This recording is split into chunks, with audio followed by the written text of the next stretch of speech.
전 예수님, 네, 창세기 시간입니다. 오늘 요셉 계속하도록 하겠습니다. 성부와 성자와 성령의 이름으로 아멘. 네, 요셉의 이야기지만 모의 이야기로 시작하는 거예요. 이 야곱의 역사는 이러하다. 이스라엘의 역사는 이러하다. 이렇게 시작하는 거죠. 그러니까 야곱을 요셉이 설명해 주고 있는 거죠. 야곱이 에사우에게 장자권, 우리는 그걸 뭐라고 보면 되죠? 하늘나라의 상속권이라고 보면 되는 거죠. 하늘나라의 상속권을 얻어내게 됐는데 불콩죽이라고 하는 어떻게 보면 뭐 굉장히 귀한 건 아니잖아요.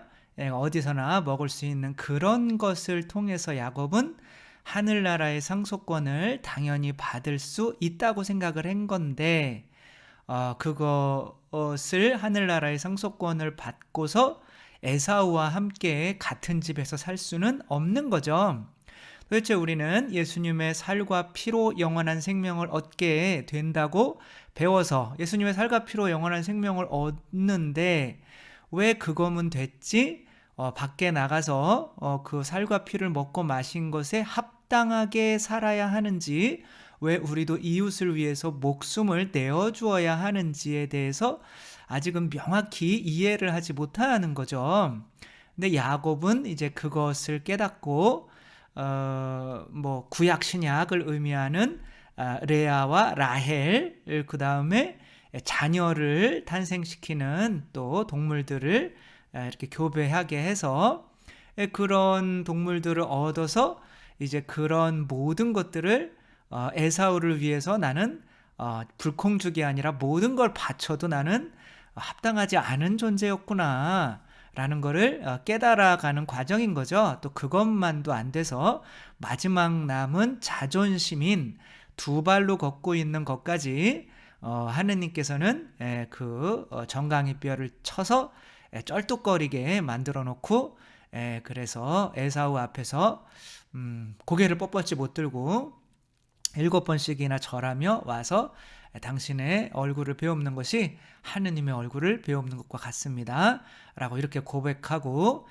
좀 제가 살 자리만 좀 어떻게 해주십시오 라고 하고 이제 그것으로 끝나는 것이 아니라 또 스켐이라고 하는 곳에 가서 자기도 딸이 그렇게 폭행을 당하고 강간을 당하는 것을 보고 또 형제들이 그들에게 이제 세례를 주는 거죠. 죽이는 거죠. 그리고 그 스켐이라는 땅을 이제 차지해 내면서 이제 자기도 중요한 무언가를 이제 사회로부터 신임을 잃고 저 인간은 위험한 인간이야. 뭐 그런 신임을 잃고 그러면 이제 스켐이라는 거를 차지하기 위해서 예수 그리스도께서 우리에게 혹은 에사우가 우리에게 정말 그 땅, 하늘나라의 땅을 주기 위해서 얼마나 희생을 했던 건지를 이제 뼈저리게 느끼게 되는 거죠.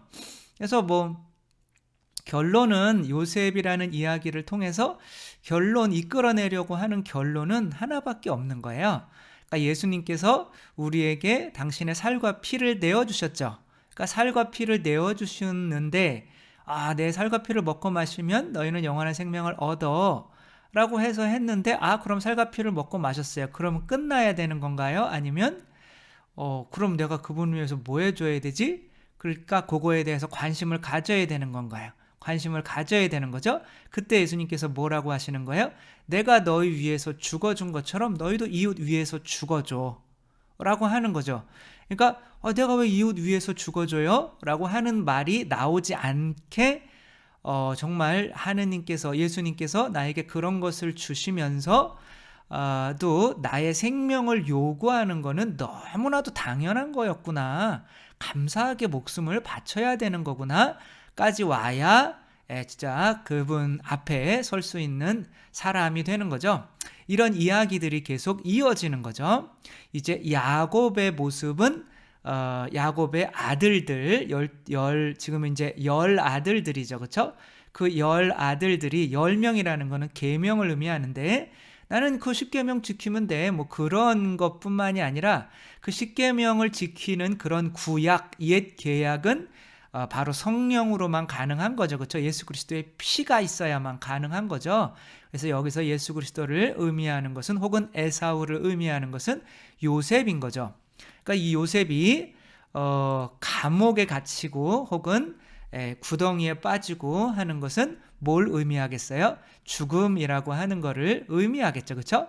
그래서 여기는 포티파르라고 하는 하느님의 선물이라고 하는 뜻인 거죠. 그렇죠? 그러니까 하느님의 선물이라는 것을 받기 위해서는 죽어야 되는 거죠. 그러니까 예수님께서 혹은 에사우가 우리에게 영원한 상속권을 주시기 위해서 십자가에 못 박혀서 혹은 이런 구덩이나 감옥에 갇혀서 죽어야만 하셨던 것을 이해한다면, 그분이 성체성혈을 주시면서 너희들도 나가서 죽어라고 하는 그 봉헌 혹은 뭐 10분의 1 바치는 거는 참 아주 기본인 거죠. 이렇게 내가 너희에게 너희 생명 요구하는 거, 야 근데 너희는 처음부터 에덴 동산에 있는 선악과도 못 바쳤잖아 나한테. 내가 너희한테 주고 있는 것을 너희가 뭔지 이해를 못하고 있는 거지 라고 하는 그 말인 거죠. 이제 포티파르의 아내가 요셉을 이제 유혹하다가 이제 뭐 요셉이 거부를 해서 요셉의 겉옷으로 본인은 의로워진 거죠. 그것을 주기 위해서, 의로움을 주기 위해서 그 형제들에게도 의로움을 주기 위해서 그 아버지가 주셨던 그 줄무늬 옷, 색동옷 혹은 뭐 긴 저고리를 그 형제들에게 주어야 했던 거죠. 물론 염소의 피, 속죄의 피가 이제 묻어 있는 거고, 그 10 형제들은 그 요셉의 그 저고리로, 그 피로, 피 묻은 저고리로 자기들을 아버지 앞에 의롭게 설 수 있게 된 거죠. 근데 이 형제들은 자기들이 그렇게 아버지 앞에 서는 게 그 옷만 있으면 당연하다고 생각을 하는 거야. 그러니까 요셉에 의해서 무언가가 요구가 된다면 또 요셉의 뜻을 잘 따라줄 수 있는 그런 처지는 아니란 말이에요. 자기들은 그 옷을 얻는데 뭐 할 일은 했다 이건 거죠. 그리고 포티파르의 아내도 그 옷을 그냥 잡아당겨서 가져서 내가 의로워진 게 그냥 나는 할 일은 했다 이런 거죠. 우리들도 성체성령을 얻어서 이렇게 미사 참석해서 먹고 마셨는데 나도 할 일은 했다 이런 거죠. 그러나 그게 뭐예요? 계약이잖아요. 그렇죠? 너희는 모두 이것을 받아 마셔라. 이는 새롭고 영원한 계약을 맺는 내 피의 잔이니, 계약이라는 거는 뭐예요? 너희와 많은 일을 왜 죄사함을 위하여 흘립니다. 그러니까 우리 죄를 사해 주기 위해서, 그게 뭐야? 의로움이죠. 그렇죠? 그러기 위해서 피를 흘리신 건데, 그 피를 흘리셔서 성체성혈만 영한다고 구원받는 것이 아니라 계약이란 말이에요. 계약은 내가 땅을 샀으면, 아니면 땅을 사면 돈을 주면 그 사람이 땅을 줘야 되는 거잖아요. 서로 이렇게 의무가 있는 거잖아요. 남편이 밖에 나가서 힘들게 돈 벌어오면 아내는 집에서 또 자녀를 낳고 잘 키우고 그 남편의 돈으로 잘 가정을 운영을 해야 되는 거잖아요. 그런 서로의 의무가 잘 될 때 가정이 평안한 거지, 남편이 돈도 안 벌어오면서 나는 자기 곁에만 있을 거야, 그리고 결혼하자마자 직장 사표 내고 오면은 그냥 확 묻어버리고 싶은 마음이 생기잖아요. 그렇죠? 관계가 안 된단 말이에요.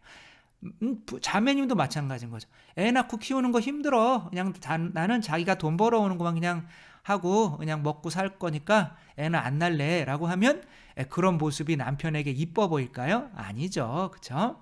그러니까 서로 이렇게 의무를 다 해줘야 계약이 성립되는 거고, 그 계약이 성립돼야 관계가 유지되는 거죠.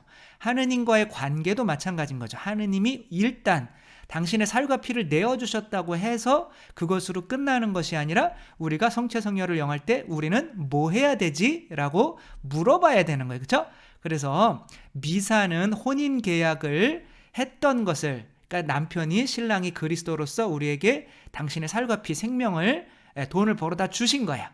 그럼 우리는 뭐 해야 되지? 라는 거를 기억하는 거예요. 그래서 미사라는 거는 파견받는 거고, 그 내 계약의 의미를 되새기는 거예요. 우리 혼인 반지 보면서 술집에 가다가 나 결혼했었지 이런 거를 이제 까먹고 싶지만 이걸 보면 기억하게 되는 거잖아요.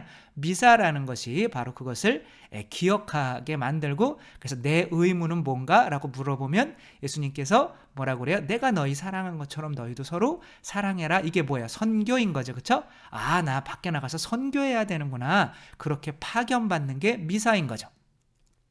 근데 성교성녀를 영하고 나서도 밖에 나가서 내가 그리스도인인 거를 숨기고 부끄럽게 여기고 선교도 하지 않는다면 그게 과연 나중에 내 앞에 설 수 있겠느냐, 이런 뜻인 거예요. 그래서 이제 요셉이 감옥에 갇혔잖아요. 40장 1절에서 이제 40장에서 한 43장까지 볼 건데, 갇혔어요. 갇혀가지고 이제 요셉이 꿈을 해석하는 걸 잘하잖아요. 그러니까 꿈이라는 거는 뭐냐면 뜻이에요. 뜻. 하느님의 뜻. 뜻인 거죠. 꿈. 그러니까 꿈이 나는 잘 몰라요. 나는 그 뜻이 잘 뭔지 모르는데 어떠한 영적인 눈이 뜨여진 사람은 그것이 하느님이 이런 뜻입니다 라고 이야기해 줄 수 있는 거예요. 지금 요셉은 그렇게 영적인 눈이 열려 있는 상태인 거예요. 그러니까 그 뜻을 분별해 줄 수 있는 거죠. 그러니까 요셉도 꿈을 꿨었죠. 형제들이 막 인사하고, 그럼 본인은 해석은 못해요. 그러니까 나중에 깨달아 나가는 거죠. 아버지 왜 나를 버리셨나이까? 라고 십자가에서 예수님께서 이렇게 울부짖으시죠. 그렇죠? 그렇게 본인은 나중에 어떻게 되는지 잘 몰라요. 물론 예수님 다 알기는 하셨지만 그거는 시편 22장을 기도를 드리고 있는 건데, 아무튼 인간적인 입장에서는 그런 기도를 드릴 수가 있는 거죠. 근데 여기에서 어떤 사람들을 만나냐면 파라오의 시종장을 만나요. 시종장인데 지금 막 얼굴을 가리고 굉장히 슬퍼하는 이 양반은 뭐 해주는 양반이냐면 빵을 만들어주는 양반이에요. 그러니까 식사를 대접하는 양반인 거죠. 봉헌하는 거예요. 그러니까 임금에게 어떠한 것을 봉헌하는 역할을 하는 거고, 그 다음에 앉아서 참 안 됐다라고 이렇게 쳐다보는 사람은 포도주를 따라주는 사람인 거야. 이 두 사람이 이제 어떻게 했는지 몰라도 뭐 신포도주를 줬는지 빵을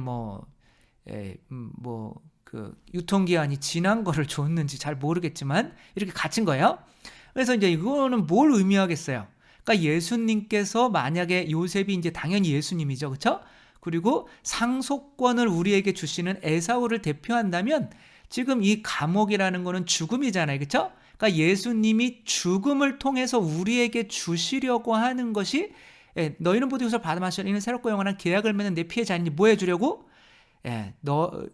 죄를 사해 주려고, 그렇죠? 그러니까 죄 사함을 받아야만 영원한 생명을 얻는데 그 죄 사함을 위해서 예수님께서 우리에게 주시려고 하는, 그렇죠? 그 죽음과 함께 같은 방에 갇힌 거잖아요. 그 빵과 포도주라는 게 뭐예요? 바로 예수님의 살과 피인 거죠. 그러니까 예수님께서 살과 피를 우리에게 내어주시기 위해서 우리를 위해서 죽으신 거예요. 근데 속죄를 위해서 어떻게 해야 되냐면 속죄 양이 필요했어요. 그러니까 속죄 양은 두 마리가 속죄 양은 아니라 속죄 염소인 거죠.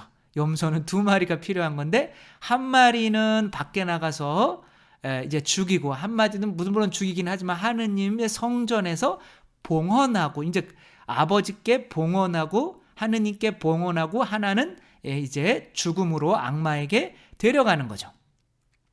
근데 여기 이제 빵을 만드는 사람은 어떤 꿈을 꾸냐면 이제 새에 바구니가 있었는데 까마귀가 와서 주워 먹는 그런 꿈을 꾸고, 이 술을 따라주는 사람은 포도나무가 있었는데 세 줄기가 있었는데 그것을 이제 임금에게 어떻게 되는 거죠?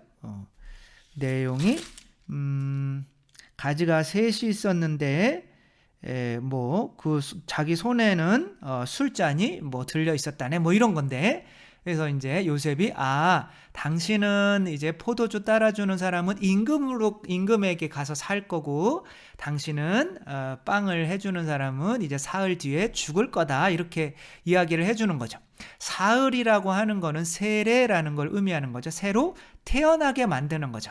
그러니까 누군가를 새로 태어나게 만들기 위해서 빵과 포도주, 그러니까 멜키ጼ덱이 어떻게 됐어요? 아브라함에게 복을 주기 위해서 가지고 나왔던 게 뭐예요?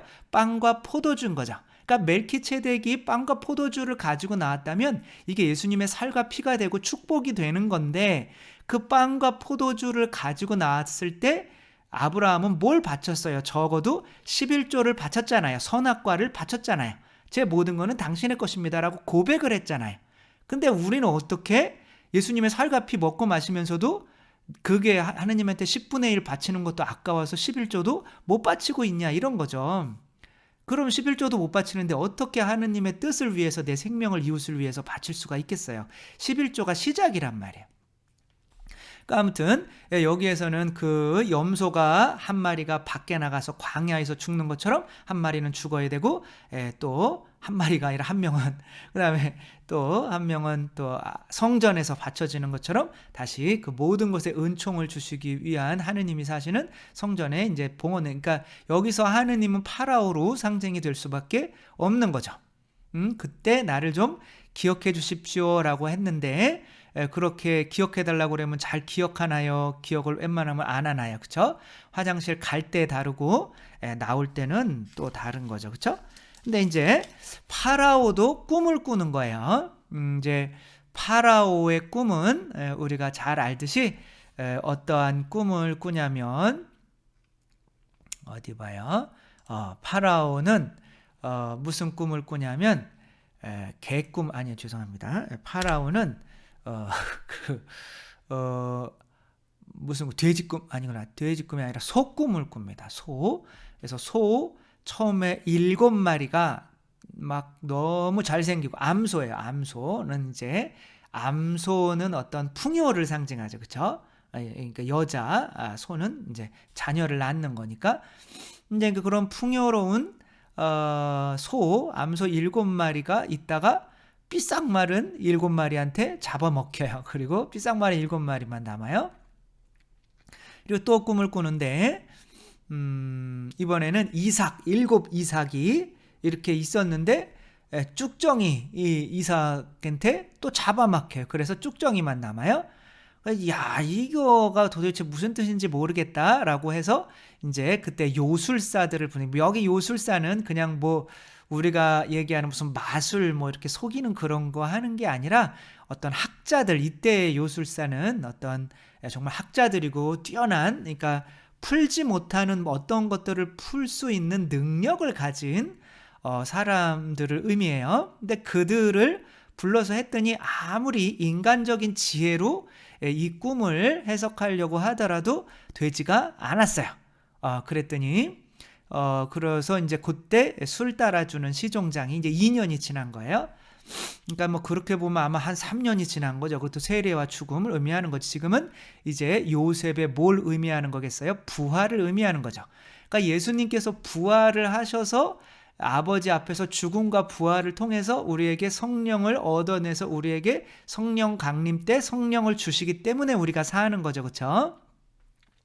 그러니까 그 성령을 주시기 위해서, 우리에게 예수님의 살과 피를 주시기 위해서 얼마나 큰 고통을 당하셔야 했는지를 이제 안다면, 이제 요셉이 형제들한테 어마무시하게 막 갈궈요. 갈구는 것보다는 막 갈궈요. 갈구는 말이 맞아요. 그렇게 하는데, 이제 그렇게 하는 게 잘못이냐 이거예요. 내가 너희들에게 목숨까지도 요구하는 게 잘못이냐 이거예요. 근데 끝까지 내 것을 안 놓으려고 하는 사람이 있는데, 야곱이에요.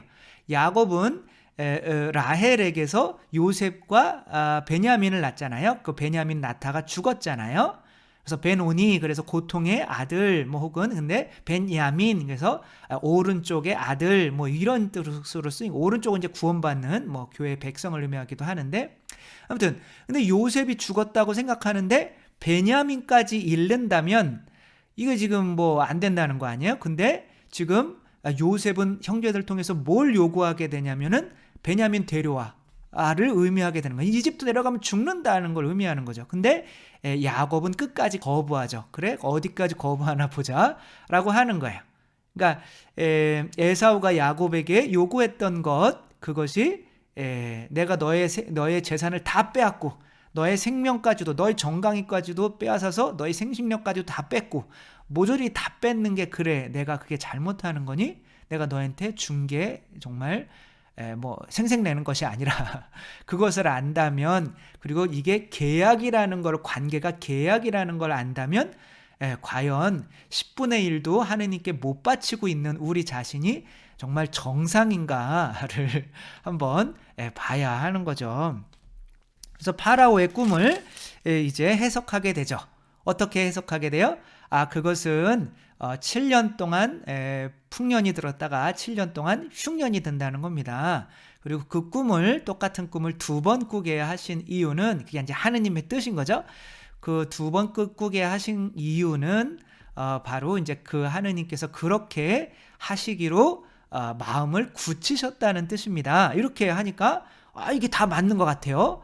그러니까 야 이게 정말 대단한데 그러면 당신을 이제 그래서 이제 그 정책까지도 이야기를 해요. 그래서 정말 지혜로운 사람을 뽑아서 미리 이제 7년 동안 경작한 거에 이제 5분의 1, 20%, 10분의 1도 아니에요. 20%. 왜냐하면은 또 그 10%씩 해가 10%가 아니라 20%를 얻어야 나머지 7년을 더 이렇게 살 수 있는 거잖아요. 그래서 20%를 세금으로 떼서 그것을 비축해 두어야 합니다. 이렇게 하니까 네가 해라. 그렇게 하며 그럼 제가 뭐 권한이 있어야 하죠. 라고 하니까 뭐를 맡기냐면 그래서 이제 파라오가 이렇게 얘기해요. 이 사람처럼 하느님의 영을 지닌 사람을 우리가 또 찾을 수 있게. 하느님의 영이 뭐예요? 성령인 거죠. 그렇죠? 결국에는 이렇게 그것을 바라볼 수 있는 어떠한 믿음, 그것은 은총으로 볼 수가 있는 거죠. 성모님께서 은총이 가득하셨기 때문에 하느님께서 주시려고 하는 것이 무엇인지 아는 거죠. 그래서 성모님께서 예수님을 잉태하시는 것도 그냥 잉태하시는 것이 아니라 은총을 받아내려면 내 그 값으로 목숨을 내어놓으셔야 되는 거야. 그래서 시메온이 성모님을 보고 당신의 영혼은 예리한 칼에 찔리듯 아플 것입니다. 이렇게 영혼이 찔리면 죽는 거잖아요. 겉보기엔 살아있어도. 그런 나의 죽음으로 그분의 죽음인 피, 성령을 얻어낼 수가 있는 거죠. 그러나 그것을 얻어낼 수 있게 하는 그 눈이 떠지는 것은 조력 은총이라고 해서 성모님이 은총이 가득하신 할 때의 은총인 거야. 그 다음에 이때 받는 것은 이제 믿음으로 받는 것은 생명의 은총이라고 그래요.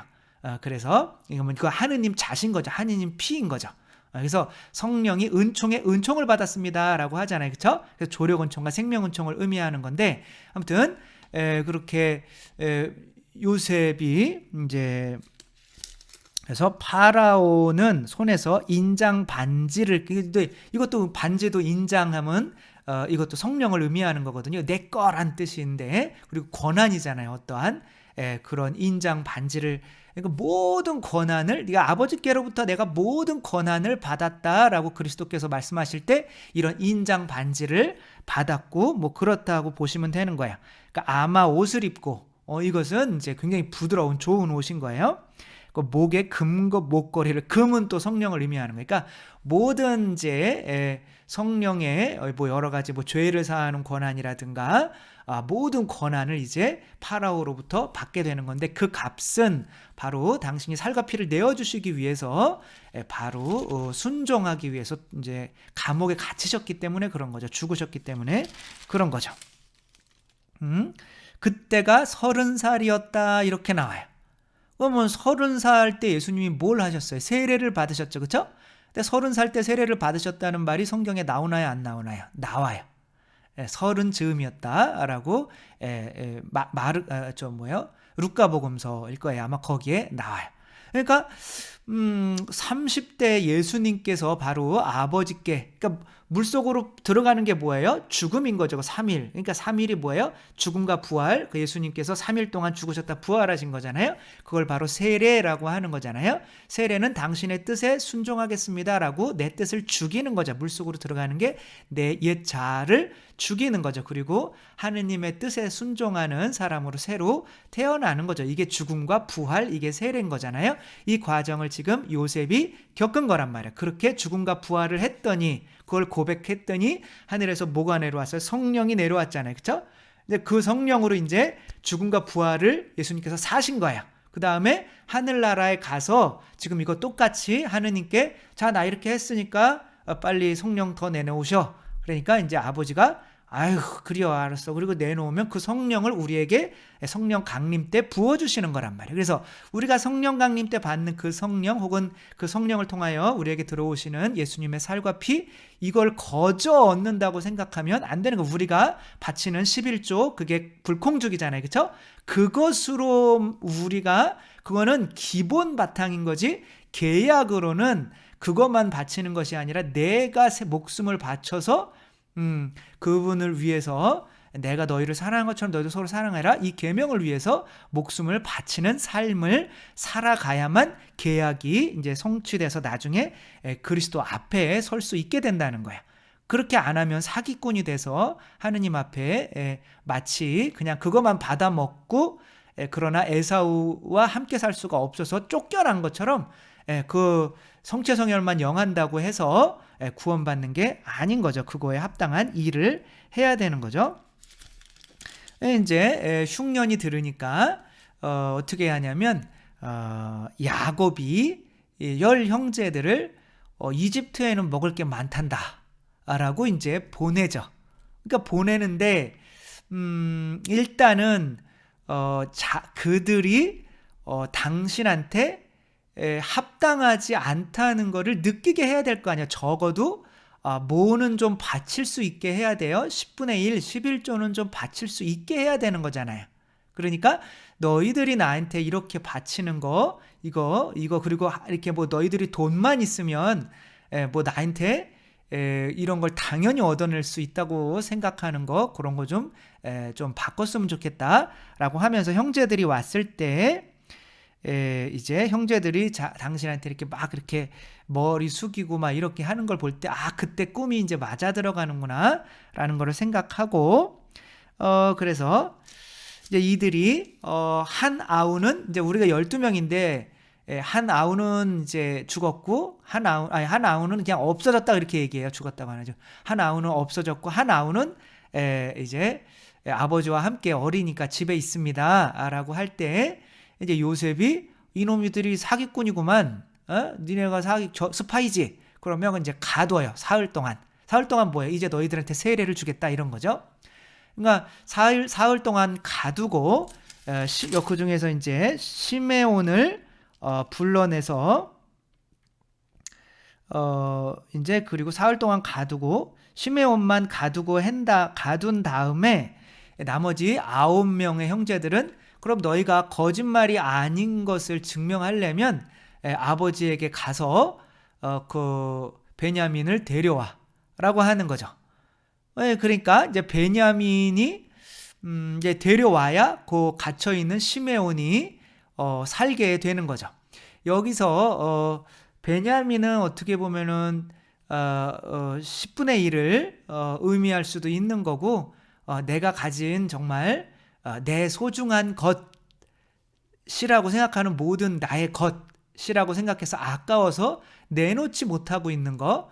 근데 내가 너희한테 지금 너희 굶어 죽어가고 있는데 이 양식을 너희에게, 살과 피를 너희에게 주기 위해서 내가 겪었던 것을 생각하면 내가 너희한테 그 베냐민 10분의 1 그 요구하는 거는 아무것도 아니야 라고 하는 거죠. 근데 이제 형제들은 그래도 가는데 더 부담스러운 거는, 집에 가보니까 곡식자루에 자기들이 가져갔던 돈이 또 넣어져 있는 거예요. 그러니까 얼마나 부담스러워요, 돈을. 그러니까 너희들이 당연히 이거를 돈 주면 뭐 교무금 내고 뭐 이렇게 하면 당연히 이것을 너희들이 받는 게 당연한 게 아니야 라는 거를 깨우쳐 주고 싶은 거죠. 그래서 이제 이렇게 있는데 제 형제 그 베냐민을 데려가야 이게 이제 첫 번째가 누구예요? 르우벤이죠. 그렇죠? 르우벤은 이제 가야 돼서 르우벤보다 이제 시메온이 두 번째거든요. 그러니까 시메온이 갇히고 이제 르우벤이 대표로 가서 이야기를 해야 되는 거죠. 장남이니까. 근데 시메온이 내 동생이 저렇게 안 가면 죽어요. 그리고 이제 몇 달 동안 이제 계속 이제 가져온 걸 먹은 거예요. 그러니까 이제 아버지는 나는 절대 못 준다. 나를 죽이라고 해라. 나는 이 아들은 이게 뭐예요? 내 아들은 너희와 함께 나갈 수 없다. 그의 형은 죽고 그 아이만 홀로 남았는데 이 아이가 너희와 함께 가다가 무슨 변이라도 당하게 되면 너희는 이렇게 백발이 성성한 나를 슬퍼하며 저승으로 내려가게 하고요. 말 것이 나 죽어버릴 거야. 뭐 이러는 거예요. 단순하게. 그러니까 이제 내려가지도 못하고 이래저래 하지도 못하는데 또 곡식이 떨어지죠. 그렇죠? 그러니까 곡식이 떨어지니까 이제 어떻게 내려가야 되는데 아우와 함께 가지 않으면 저희를 이제 스파이로 잡아서 죽일 겁니다. 이렇게 이야기를 하죠. 그래서 정 그렇다면 이렇게 하여라. 이 땅의 가장 좋은 토산물을 너희 포대에 담아 그 사람에게 선물로 가지고 내려가거라. 이게 이제 야곱이 뭔가 이렇게 다 바친 거, 자기가 벌어온 것들을 이제 에사우 앞에서 바쳤잖아요. 그쵸? 그리고 약간의 유향과 꿀, 향고무와 바닐향, 향과와 편도를 가져가라. 돈도 2배로 가져가라. 니네 그때 다시 가져온 게 있으니까 너희 곡식 자루 부리에 담겨 돌아왔던 모든 돈도 토로 가져가라. 그리고 너희 아우를 데리고 일어나 그 사람에게 다시 가거라. 이제는 처음에 야곱이 에사우를 만날 때 자기가 가족들, 종들, 벌어온 모든 짐승들, 뭐 돈들 이런 걸 다 줬잖아요. 그렇죠? 근데 그것만으로 안 됐잖아요. 뭘 했어야 돼요? 내가 죽었어야 됐잖아요. 그게 뭐예요? 정강이 뼈가 부러지는 거죠. 그렇죠? 그것까지 가서 그분 앞에서 똑바로 설 수가 없게 되어야 되는데 이게 바로 자기의 정강이 뼈 생명과도 같은 베냐민을 내어놓는 거예요. 그래서 지금 예수님께서 우리에게 요구하려고 하는 것은 딱 한마디, 바로 이 야곱이 하는 말인 거죠. 너희가 그 사람 앞에 섰을 때 전능하신 하느님께서 너희를 가엾이 여기시어 그 사람이 너희의 다른 형제와 베냐민을 보내주시기를 바란다. 자식을 잃어야 한다면 나로서는 잃을 수밖에 없지 않겠느냐는 거죠. 잃어야 한다면 잃을 수밖에 없지 않겠느냐. 욥이 생각나죠. 그렇죠? 아유, 그냥 뭐 어쩔 수 없지 뭐. 그러니까 달래면 드려야지 뭐. 이런 거죠. 내 목숨을 달래면 드려야지 뭐. 그렇게까지 순교하신 분들이 또 순교자들인 거잖아요. 그렇죠? 목숨까지 달래면 드려야지 뭐. 이것은 그냥 내가 드리는 것이 아니라 그분께로부터 얼마나 큰 것을 받았는지를 안다면 너 지금 죽어라고 하면 뭐 죽어야지 뭐. 내 자식이 네 자식 지금 데려갈게 그러면 뭐 제 자식 지금 데려가셔야죠 뭐. 그러면서 아브라함이 어떻게 했어요? 이삭을 죽이려고 했던 거잖아요. 그렇죠? 거기까지 봉헌하는 것까지 모든 잘못이, 죄가 에덴 동산에서 살라고 한 것이 너무나 당연한 것처럼 여겼기 때문에 또 점점 더 교만해져서 마치 자기들을 이용해서 하느님이 무슨 이득이라도 보는 것처럼, 그래서 선악과를 못 바치게 된 것 때문에 모든 게 시작된 거고, 또 구약은 어떻게 끝나는 거예요? 말라기서에서 님의 11조 바쳐, 나 시험 한번 해봐 라고 하는 거로 끝나는 거잖아요. 그렇죠? 그러니까 결국에는 하느님께 모든 걸 뭐 지금 바칠 수는 없으니까 모든 걸 바친다는 의미로 단순한 불콩죽이 아니라 그 11조까지 내어줄 수 있게 이제 안 오던 전화가 이럴 때 꼭 와요. 이게 하는 거죠. 그러니까 우리들도 어떻게 해야 돼요? 이제 11조 내라 그러면 그 예수님의 살과 피를 먹고 마시기 위해서 우리가 봉헌하는 빵과 포도주가 되는 거잖아요. 이제 우리가 그 선악과 이제 바치라면 뭐 바쳐야지. 뭐 그거 못 바치나? 이렇게 정강이 뼈 분지르는 것도 아니고, 그쵸? 그런 거를 이제 요구하실 때, 바치라면 바쳐야지, 라고, 하게 되는 거죠. 이제는, 이제 베냐민과 형제들과 또 그 이야기들이 나오는데, 이제 바치는 거가 문제가 아니라 내가 너희 사랑한 것처럼 너희도 서로 사랑해 라고 너희에게 또 그만큼 바칠 수 있는 사람들을 또 너희가 구해오는 일을 해야 되는 거죠. 그 미사라는 게 내가 11조만 바치고 끝나는 게 아니라 그 미사를 통해서 계약이 되려면 내가 또 이웃을 구원하는 일에 또 힘을 써야 되는 거죠. 이제 그런 또 이야기 또 뒤에 계속 나오니까 아주 단순하잖아요. 그쵸? 우리 11조만 바치면 돼요. 선악과. 제가 정말 이것도 당신께서 나에게 주시는 살과 피에 비해서는 당신 어차피 다 당신 건데 요 정도 드리는 것은 정말 아무것도 아닙니다. 라고 내 것을 그분께 봉헌할 수 있을 때 이렇게 성경을 읽는 그 의미가 나에게 새겨지는 거고 의미가 있는 것이라고 생각이 됩니다. 주님께서 여러분과 함께 전능하신 천주 성부와 성자와 성령께서는 여기 모인 모든 이에게 축복을 내리시어 길이 머물게 하소서. 주님과 함께 가서 복음을 전합시다. 하느님 감사합니다. 성부와 성자와 성령의 이름으로 아멘. 네, 감사합니다. 사랑합니다.